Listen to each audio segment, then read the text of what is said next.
Seseorang yang didampingi oleh leluhur kebanyakan malah justru tidak akan menyadarinya. Hal tersebut selain karena kepekaan mata batin yang belum terasa, alam bawah sadar mereka juga banyak yang menolak ketika dihadapkan oleh berbagai hal di luar nalar.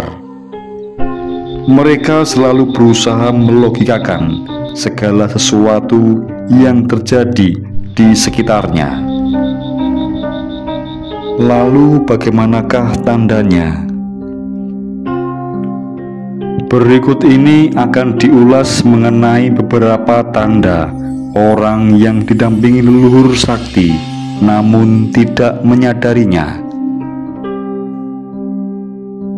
Yang kelima, memiliki kebijaksanaan jauh di atas usianya.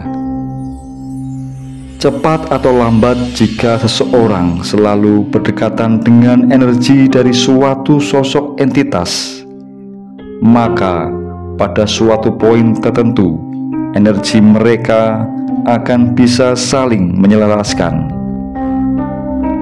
Sehingga jangan heran jika orang yang didampingi oleh leluhurnya akan bisa memiliki suatu pemikiran yang jauh lebih bijak dan dewasa dari usianya.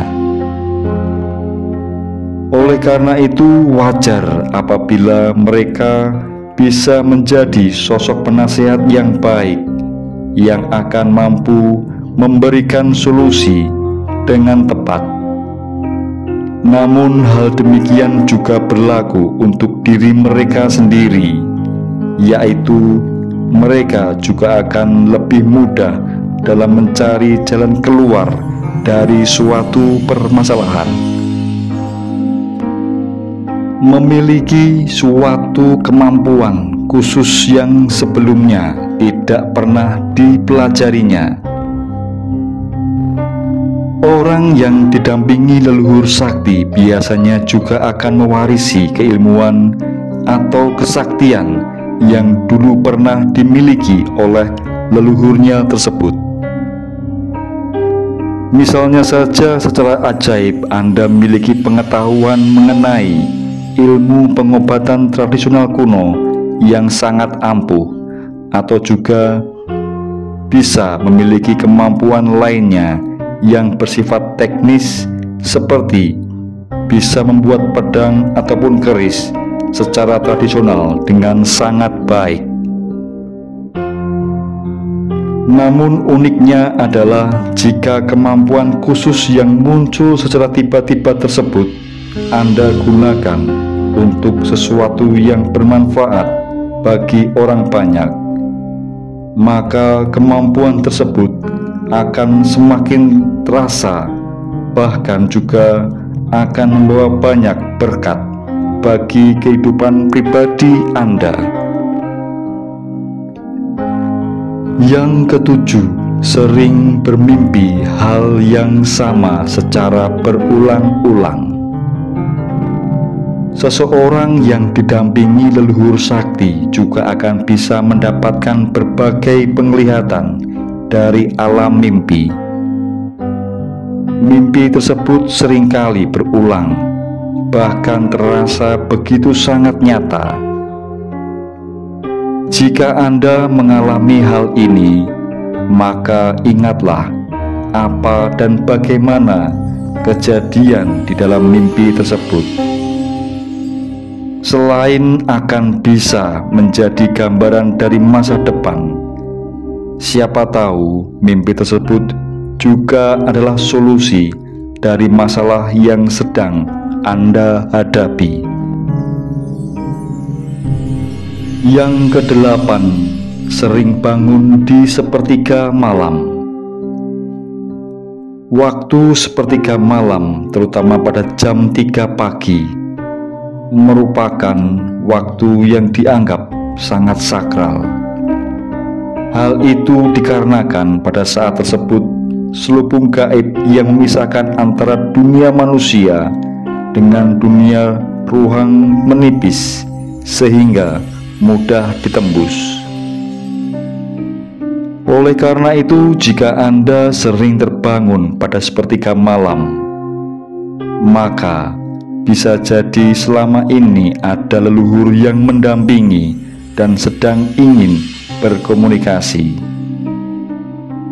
Bahkan pada beberapa kejadian, ketika orang yang didampingi oleh leluhur tadi terbangun di sepertiga malam, dirinya akan mencium aroma tertentu yang terasa familiar, seperti bau rokok, bau sirih, bahkan juga bau wangi-wangian tertentu.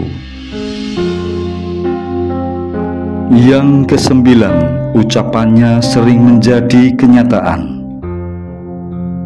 Ketika seseorang yang didampingi oleh leluhur mengatakan sesuatu yang didasari oleh emosinya yang paling dalam, misalnya pada saat sedang marah ataupun sedih, maka kata-katanya tersebut selain memiliki vibrasi yang tinggi, juga akan didoakan oleh entitas leluhur yang mendampinginya. Sehingga dengan suatu cara yang ajaib, ucapannya tadi akan menjadi kenyataan. Menurut kepercayaan kejawen, meskipun seseorang sudah meninggal dunia, energi atau korin mereka masih akan ada di sekitar kita. Bahkan ketika orang yang meninggal tersebut semasa hidupnya memiliki suatu keilmuan spiritual yang tinggi, maka secara gaib energi atau korin itu akan bisa mendampingi anak cucunya yang terpilih. Namun ada pula yang beranggapan bahwa sosok entitas leluhur yang mendampingi seseorang sebenarnya merupakan jin kodam yang dulu pernah menjaga dan melayani leluhurnya. Sehingga ketika leluhur yang didampinginya meninggal dunia, maka kodam leluhur tersebut akan mencari seseorang yang memiliki kemiripan energi di garis keturunan yang sama. Seperti yang Anda ketahui, sekarang adalah masa kebangkitan spiritual. Kita dipanggil untuk menjadi satu pikiran dan hati. Jika Anda merasa terpanggil, inilah waktunya bagi Anda untuk melangkah keluar dalam cahaya dan cinta. Saat masing-masing dari kita membagikan karunia kita, hal ini menciptakan efek riak. Dengan sifat Anda yang memancarkan cahaya unik Anda juga menggerakkan orang lain pada jalur spiritual yang mengubah hidup.